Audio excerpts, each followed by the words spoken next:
মুসলমান তো ভয় করবে একমাত্র আল্লাহকে। পারবে দুই হাতে বলে দুই হাত। নারায়ণগঞ্জের মাটি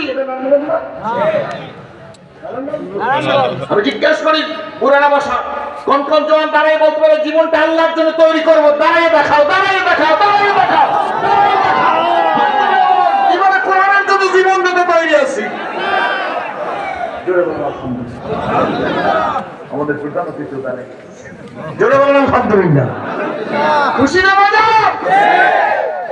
আমরা বুঝছি না বুঝছি বসেন। কবি নজরুল এইটা ভালো করে বলছে। আমার ধারণা আমার দিকে তাকাই দেখেন 10,000 সাহাবী কার সাথে? বন্ধু কাফেররা নবীজির সামনে 10,000 সাহাবী নবীজির ডানে বামে। আল্লাহ নবী ডেকে বলে কাফেররা আমি তোমাদের সাথে এখন কেমন ব্যবহার করব? কাফেরদের মধ্যে শিক্ষিত জ্ঞানী গুণী লোকেরা ছিল, ডাক দিয়ে বলে আপনি কারিম আব্দুল কারিম, আপনি শরীফ খানদানের মানুষ গো, আপনি হযরতে আসওয়াদের ফয়সালা করছেন। আপনি সমস্যা করলে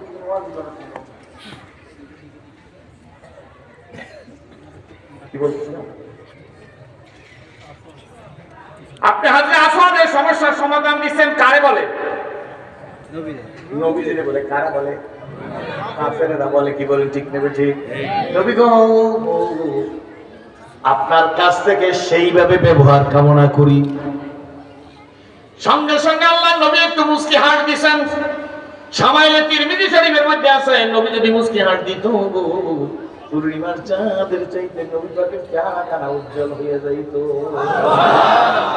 রহমতের রাসূল মুস্কি হাসি দিয়া বলে শোনো গো আজকে তোমরা বেকসুর খালা। ওসমান ইবনে তালহা কই তাল ইয়া হাবিবি সুবহানাল্লাহ ওয়া ইন্নাকা লাআলা খুলুকিন আযীম। নবীর ব্যবহার তো নবীর ব্যবহার। নবী ওসমান ইবনে তালহাকে ডাক দিয়েছে, তাল তাল এদিকে আসো। ওসমান ইবনে তালহা এসে দাঁড়াইছে। হুজুরের হাতের মধ্যে চাবি। আল্লাহু আকবার। হুজুর চাবি ঘুরায় বলে চাবিটা কিসের জানো? কাফেররা তো হুজুর কাবার অবস্থা। আস্তে আস্তে কিসের চাবি? আল্লাহ নবী ডাক দিয়ে বলে ওসমান ইবনে তালহা মনে আসেনি? একদিন কাবা করে ঢুকতে চাইছিলাম, সেই দিন বলছিলাম আব্দুল্লাহর ফুলাকে চাবি দেওয়া যাবে না। আব্দুল্লাহর ফুলাকে চাবি দেওয়া যাবে না। আমার দিকে তাকাই থাকেন।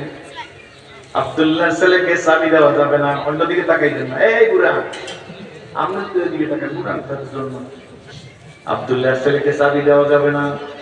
আল্লাহ নবীর হাতে চাবি, কার হাতে? প্রতিশোধ নিতে পারত কি পারত না?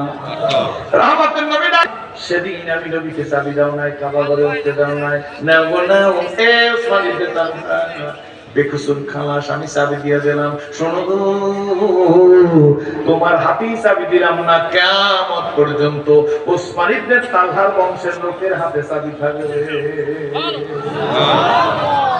বন্ধুরা ভাইরা আমরা সেই মুসলমান। আসুন আল্লাহ রাব্বুল আলামিন দয়া করিয়ে মায়া করিয়ে মহব্বত করিয়ে আপনাকে আমাকে মানুষ হিসেবে কবুল করেছে। জোরে বলেন আলহামদুলিল্লাহ। বাবা গো শুধু মানুষ হিসেবে না, মানুষ হওয়ার পরে আল্লাহ রাব্বুল আলামিন বিশ্ব নবীজির উম্মত হিসেবে কবুল করেছে। শুধু বিশ্ব নবীজির উম্মত হিসেবে কবুল করে নাই, আল্লাহ রাব্বুল আলামিন কোরআন শরীফ নামক complete code of life Mukammel নিজামে হায়াত পরিপূর্ণ জীবন ব্যবস্থা আমাদের দান করেছে। আজকের মাহফিলে ফুটন্ত গোলাপের মতো সূর্যমুখী ফুলের মতো জুড়ে মিলে বসার মতো তৌফিক দিয়েছে। আমরা আল্লাহর কাছে বলি মালিক আমার মতো ফেরেশতারা দিলে তুমি বোবা বানাইতে পারতা।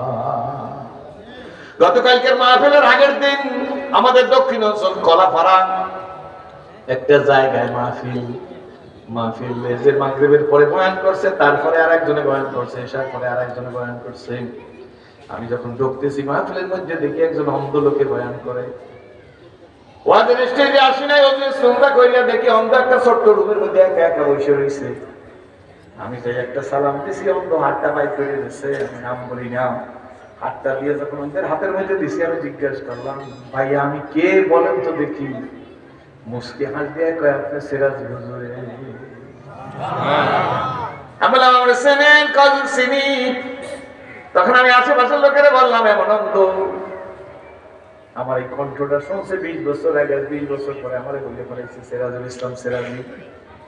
কিন্তু বাবাকে একটা কথা, আমি দুনিয়ার সৌন্দর্য দেখি, এই অন্ধ দুনিয়ার সৌন্দর্য দেখবার পারে না। আমার রুমালদার কি রং আমি দেখি, অন্ধ দেখতে পারে না। কি বলেন ঠিক না ঠিক?